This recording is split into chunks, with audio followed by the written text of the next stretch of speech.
Hi there everyone, so happy you are here with us for another informative journey through the pages of Jamaica Magazine. I'm your host, Adrian Atkinson. In today's show, we'll be looking at some of the development programs and activities being undertaken in the Ministry of Labour and Social Security. Meet with a 14-year-old child who is helping to educate his peers, plus a look at opportunities to own a home. Sit back and relax with these and other interesting features right after this important message.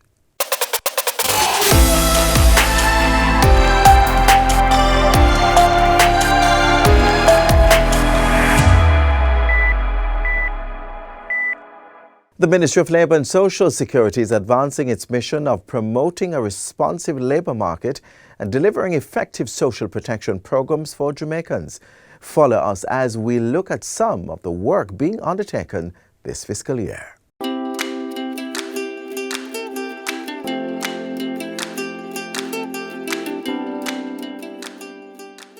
Amidst the challenges of a pandemic, the Ministry of Labour and Social Security is focused on creating a sustainable path for a better and stronger Jamaica in the 2021-2022 fiscal year.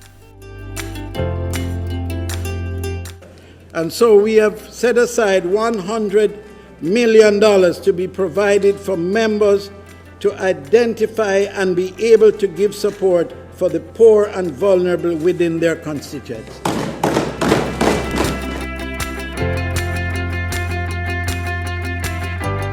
The ministry will continue to provide cash benefits to targeted individuals and their families through the Program of Advancement Through Health and Education, PATH. The goal remains to break the intergenerational cycle of poverty and provide a safety net for the poor and vulnerable. Our recurrent expenditures, or estimates of expenditures for 2021-22 fiscal year is $13.7 billion. This is a 238.26% over the $4.035 billion revised estimates for 2021. The operational and beneficiary payment cost on the path from the capital to the recurrent heads of expenditure and an additional $800 million for social assistance for the elderly accounts for that increase. For the first time in the 19-year history of the PATH program, it is 100% funded by the government of Jamaica. PATH is determined to ensure that our children succeed.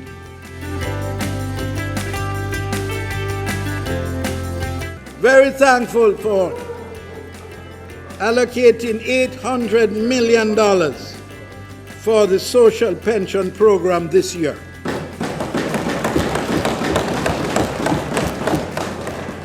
The first phase of the program, which begins on July the 15th, targets seniors over 75 years who are not in receipt of a pension, disability benefit, or other retirement benefit or income. These persons receiving cash grants from PATH, Poor Relief, when they reach the age of 75, will be transitioned to the new program. Beneficiaries will receive $3,400 monthly under this social pension program.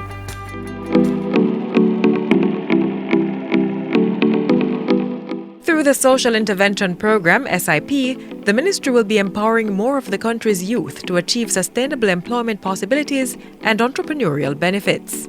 Young people engaged in skills-based training will be assisted to complete their courses and supported with the procurement of the required equipment and tools for their trade.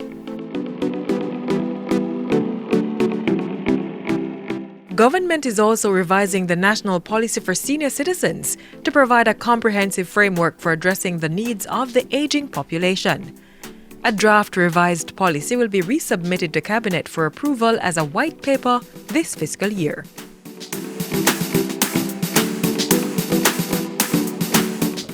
A priority area for the financial year 21-22 will be the actuarial review of the NIS.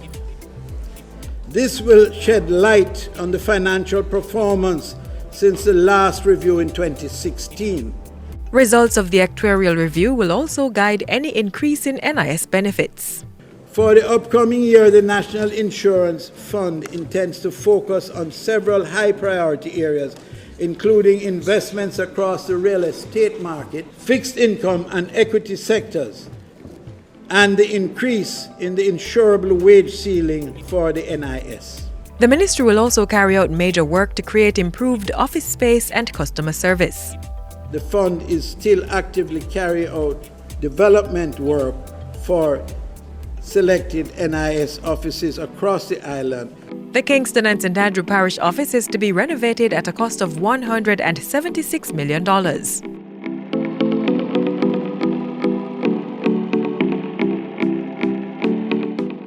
Workforce development and labour market improvement remains a prime focus, and so the Labour Market Information System LMIS will receive further upgrading. The range and capabilities of the web-based employment portal will be increased and provide linkages with databases maintained by partners in the labour market. Phase 2 of the mobile app will also be pursued to facilitate easier access to labour market intelligence. The Electronic Labour Exchange ELE will facilitate 650 placements for on-the-job training in collaboration with Path's Steps to Work unit and the Heart NSTA Trust. It will also assist with career development and employment opportunities for graduates of the University of Technology.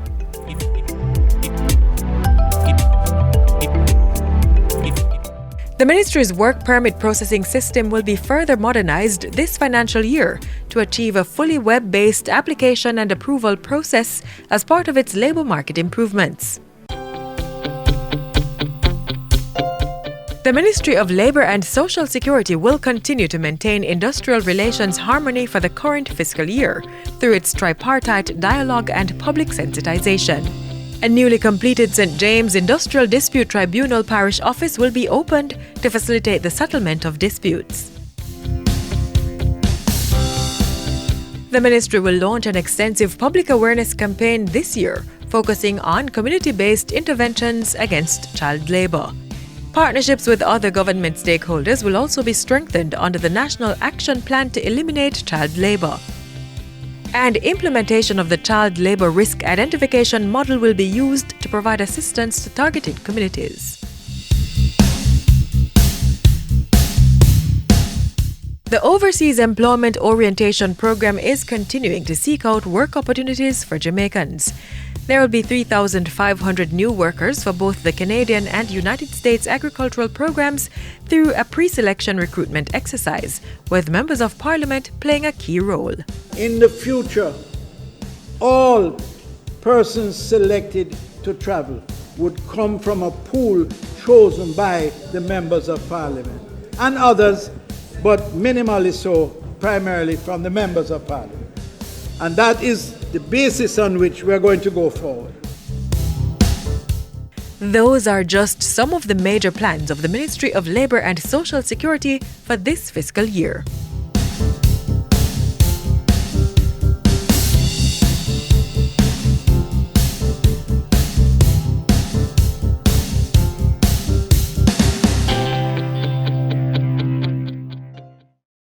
We work to make communities safer by essentially looking at the structures in the community that contribute greatest to social capital building. Try to reinforce, build, and establish those structures in a way that the community can sustain their own safety and own their own peace. When we say, for instance, we're doing a zinc fence removal program, what we're really doing is improving the line of sight. If you're on the street and you can see better what is behind the fences, then as you walk along the street or children play on etc., you're able to contribute to crime prevention. We believe in terms of our mandate and our responsibility that by making communities safer, we can make Jamaica safer.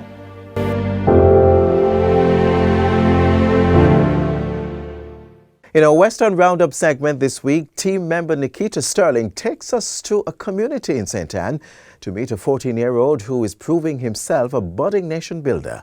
Hop on for the ride and this inspiring story.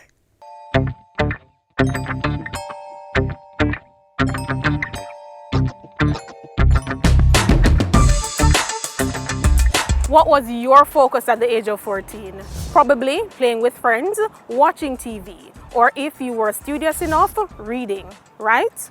Well, today on Western Roundup, we feature 14-year-old Kelvin Peart of Queen Heights in Discovery Bay, St. Anne, who is not only balancing his studies and play, but also teaching students in his community who have been impacted by the closure of schools due to the COVID-19 pandemic. Stick around.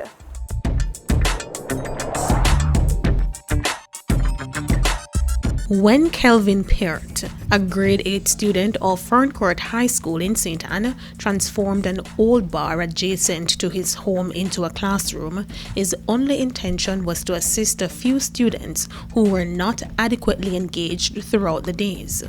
Okay, I saw that it was a need. From Corona came and school closed. None of these students got access to their online classes. They were just on the road playing. So my godfather saw me and he said, "You want me to teach them?" So that Sunday evening I came and I cleaned the place, and my aunt and my dad. And the same Sunday I went and told them to send them the Monday, because the education is very important. Today, his class size has grown to 12 students and counting, and he has no regrets. It has been great. The students are cooperative. They listen and they do their schoolwork. And it's easy because the bigger set students who are at school now, they're fast learners. But who really is Kelvin Peart? One would guess he was destined to become a teacher, but the aspiring pediatrician is like your average 14-year-old who likes to have fun. I like animals. In my hobbies, I go outside, I pick some leaves and make birds with it. I play by myself. I watch shows. Me and my dad sit and play Lodi.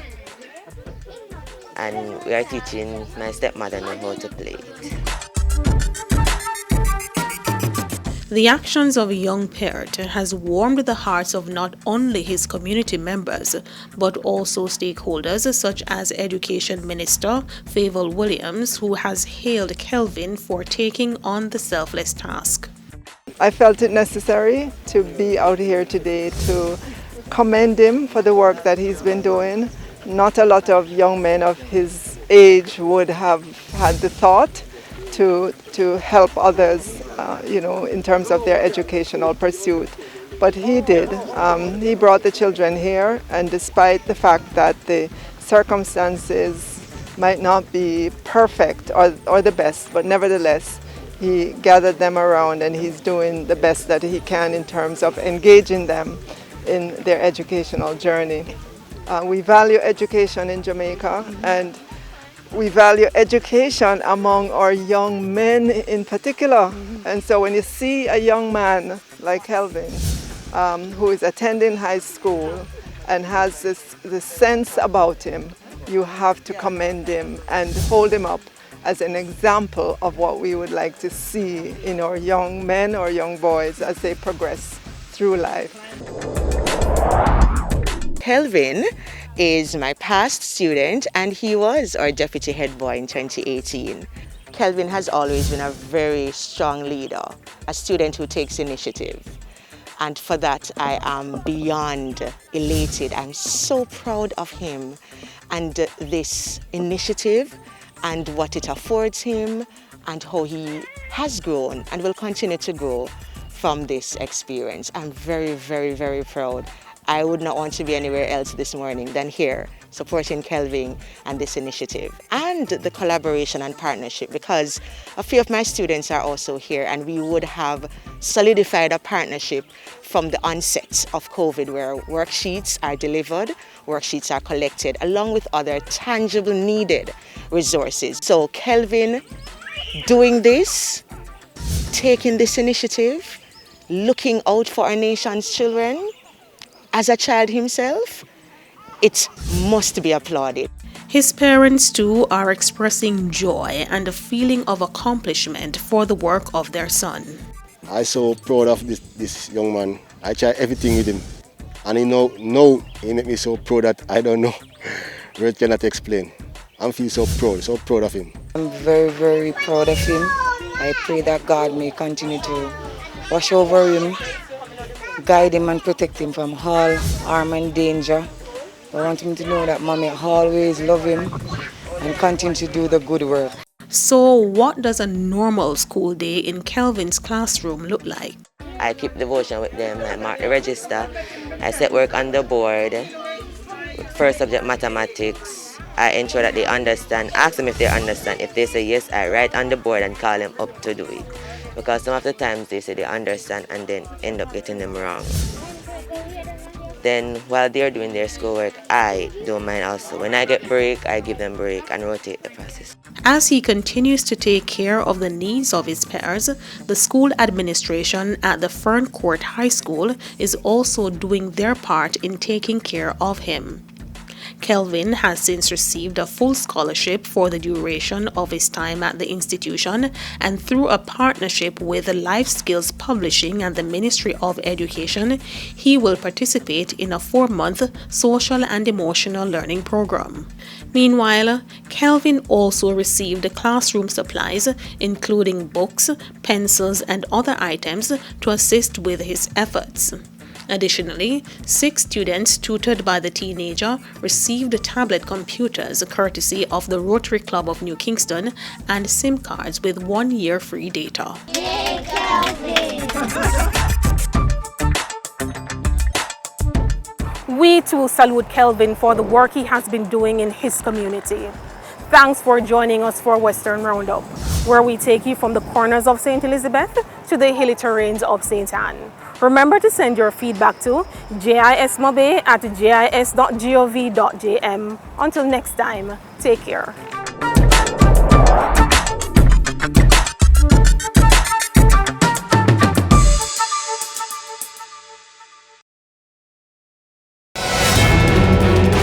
Concerned about uncollected garbage at home? Do you see garbage piling up on the streets? Then report it. Use the National Solid Waste Management Authority's mobile app to report instances of littering, illegal dumping, and uncollected garbage. From anywhere and at any time, be an environment warden by informing the authority of unsightly solid waste.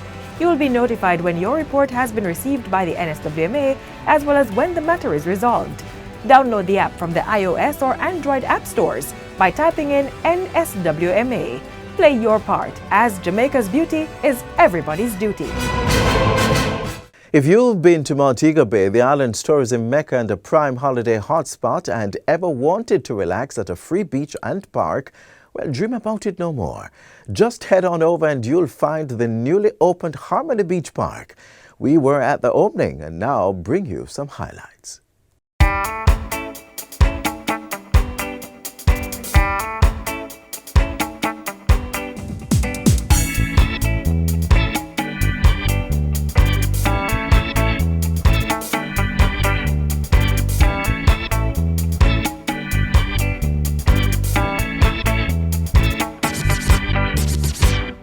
Harmony Beach Park represents the future of urban development in Jamaica. It embodies where we're going in terms of urban planning and the commitment of the government of Jamaica to introduce more green spaces in our communities. Green spaces promote healthy lifestyles and improve the health and wellness of residents. For this reason, I encourage you to see the beach park as a turning point for what you can expect from the government as it relates to sustainability in development. We recognize that development must be sustainable if it is to offer long-term benefits.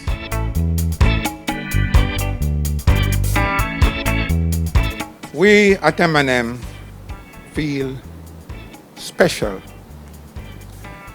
honored, privileged, and gratified to have been selected by UDC as their partner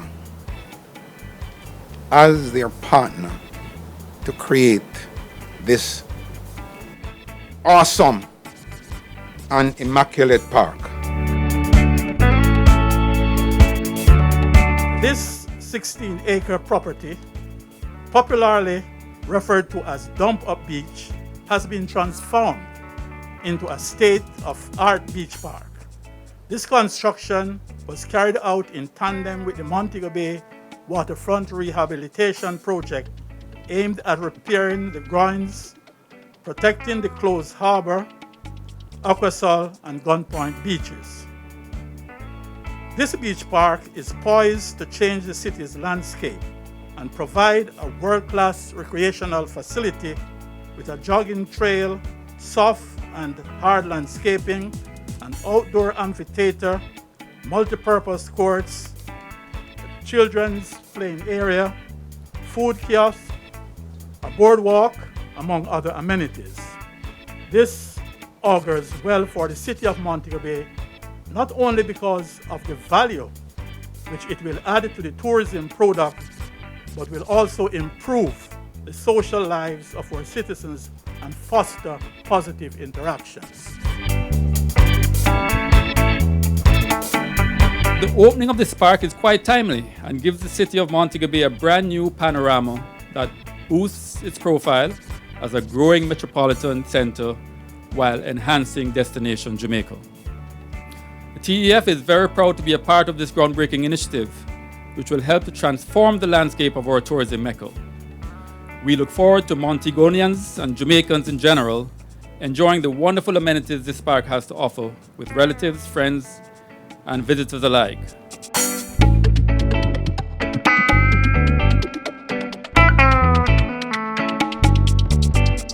There are exciting anchor shops opportunities available here at Harmony Beach Park.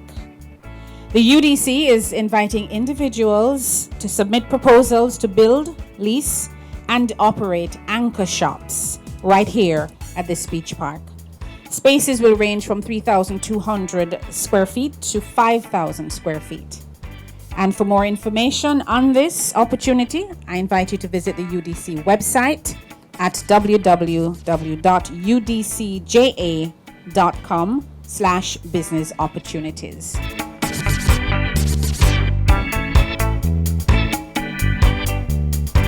It is indeed with a great sense of pride and much satisfaction that I am here today to express sincere gratitude to those who have worked hard and tirelessly to allow us the privilege of witnessing this milestone.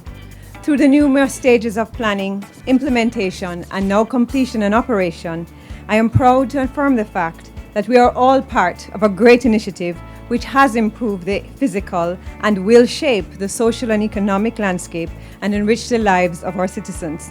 This project is truly a reflection of the entire corporation. I hope that you will come to enjoy this park, which is an investment of both love, time, and money in Montego Bay and in the country that we all love.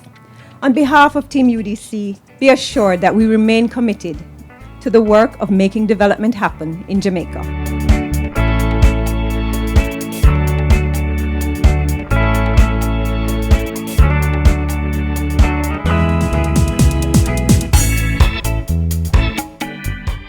Recover with integrity. Recover with integrity. We should all work together. One aim, one vision. In the fight against corruption, there is no division. United with the Integrity Commission. Let's stand up and make a healthy decision that we will not turn a blind eye. We will not cheat secret lives. We will not accept no bribes. We will not push values aside. A message from the Integrity Commission.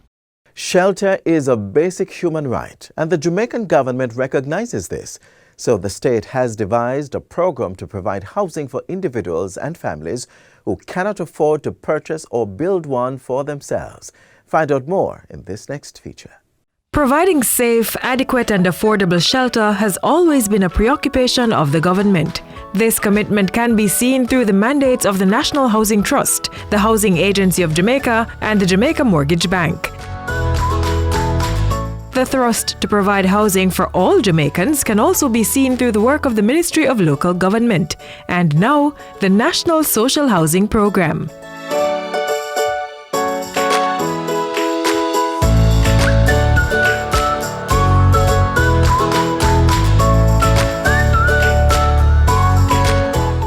The The National Social Housing Program is an extension of the Housing Opportunity Production and Employment Program, HOPE.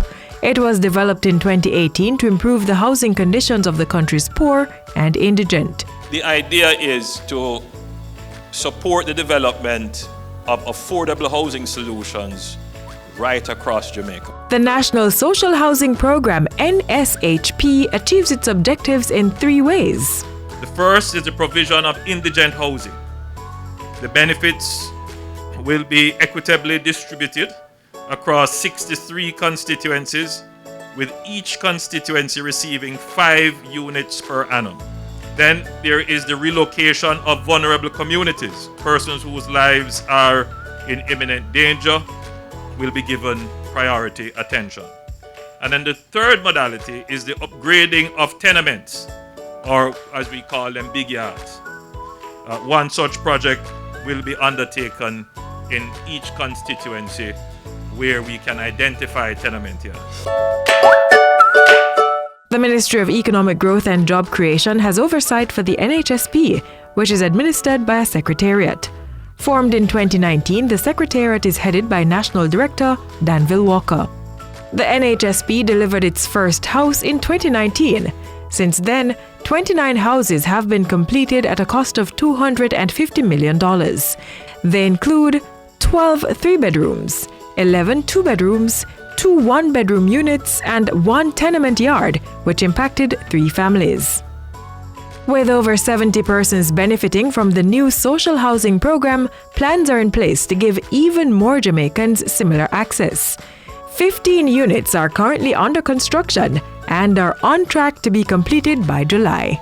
The program is designed to address people who are in need, people who can't get houses going the regular method, but it is also designed to bring hope to communities that are in need of such interventions.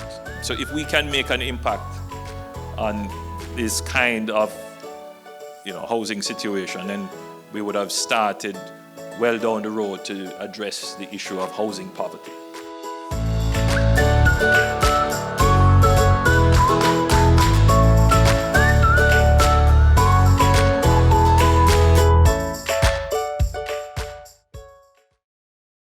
This is where we end another wonderful journey through the pages of Jamaica Magazine. We value your company, so be sure to join us again tomorrow for another show. Until then, continue to watch these and other programs by logging on to our website, gis.gov.jm, or subscribing to our YouTube channel. You can also find us on all the major social media platforms and through our mobile app that's Android and iOS compatible. On behalf of the entire production team, I'm Adrian Atkinson, reminding you to follow the COVID-19 protocols and stay safe. This has been a production of the Jamaica Information Service, the voice of Jamaica.